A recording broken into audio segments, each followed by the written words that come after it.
അങ്ങനെ നമ്മുടെ അടിപൊളി ടേസ്റ്റിലുള്ള ഉന്നക്കായ ഇവിടെ റെഡി ആയിട്ടുണ്ട്. അപ്പം നിങ്ങളെല്ലാവരും ഇതൊന്ന് ട്രൈ ചെയ്ത് നോക്കണേ. ഹായ് ഫ്രണ്ട്സ്, അന്ന ഫുഡ്സിൻ്റെ പുതിയ റെസിപ്പിയിലേക്ക് എല്ലാവർക്കും സ്വാഗതം. നമ്മളിന്നിവിടെ തയ്യാറാക്കാൻ പോകുന്നത് മലബാർ സ്പെഷ്യലായിട്ടുള്ള ഉന്നക്കായയാണ്.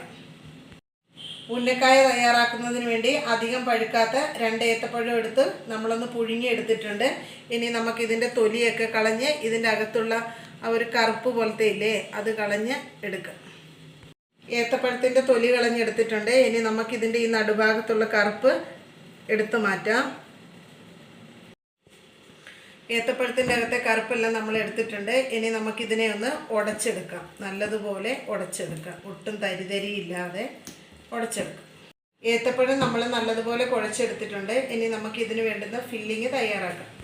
ഫില്ലിങ് തയ്യാറാക്കുന്നതിന് വേണ്ടി ഒരു ചട്ടി വെച്ച് കൊടുത്തിട്ടുണ്ട്. അതിലേക്ക് 2 സ്പൂൺ നെയ്യ് ഒഴിച്ചു കൊടുക്കാം. എണ്ണ ചൂടായി വന്നിട്ടുണ്ട്. ഇതിലേക്ക് കുറച്ച് കാഷ്നട്ടും കിസ്മിസും ചേർത്ത് കൊടുക്കാം. കുറച്ച് തേങ്ങ ചിരകിയത്. ഇനി ഇതിലേക്ക് 4 ഏലക്കായും 2 സ്പൂൺ പഞ്ചസാര പൊടിച്ചതും കൂടെ ചേർത്ത് കൊടുക്കാം.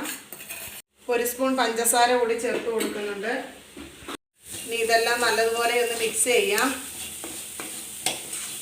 ഇനി നമുക്ക് ഫ്ലെയിം ഓഫ് ചെയ്ത് കൊടുത്തിട്ട് ഇത് ചെറുതായിട്ടൊന്ന് തണുക്കാൻ വേണ്ടി മാറ്റി വയ്ക്കാം.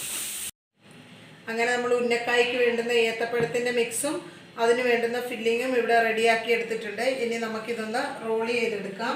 ഇതിൽ കുറച്ച് നെയ്യ് തൂത്തിട്ടുണ്ട്. നമ്മൾ കുഴച്ച് വെച്ചിരിക്കുന്ന ബനാനയുടെ മിക്സ് എടുത്തൊന്ന് ബോൾസ് ഷേപ്പിലാക്കി എടുക്കാം. എന്നിട്ട് ഇത് കയ്യിൽ വെച്ച് കൊടുത്തിട്ടൊന്ന് പ്രസ് ചെയ്ത് കൊടുക്കാം. നമ്മളിവിടെ റെഡിയാക്കി വെച്ചിരിക്കുന്ന കോക്കനട്ടിൻ്റെ മിക്സ് ഇതിലേക്ക് വെച്ച് കൊടുക്കാം.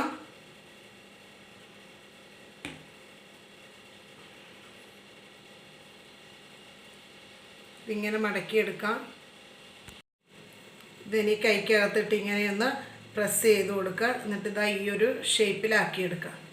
ഇതുപോലെ നമുക്ക് ബാക്കിയുള്ള ബനാനയുടെ മിക്സും ഫില്ല് ചെയ്തെടുക്കാം. ഉന്നക്കായെല്ലാം നമ്മൾ ഷേപ്പ് ചെയ്തെടുത്തിട്ടുണ്ട്. ഇനി ഇത് നമുക്കൊന്ന് ഓയിലിൽ ഫ്രൈ ചെയ്തെടുക്കാം. ഉന്നക്കായ ഫ്രൈ ചെയ്തെടുക്കുന്നതിന് വേണ്ടി ഒരു ചട്ടിയിലേക്ക് കുറച്ച് വെളിച്ചെണ്ണ ഒഴിച്ചു കൊടുത്തിട്ടുണ്ട്.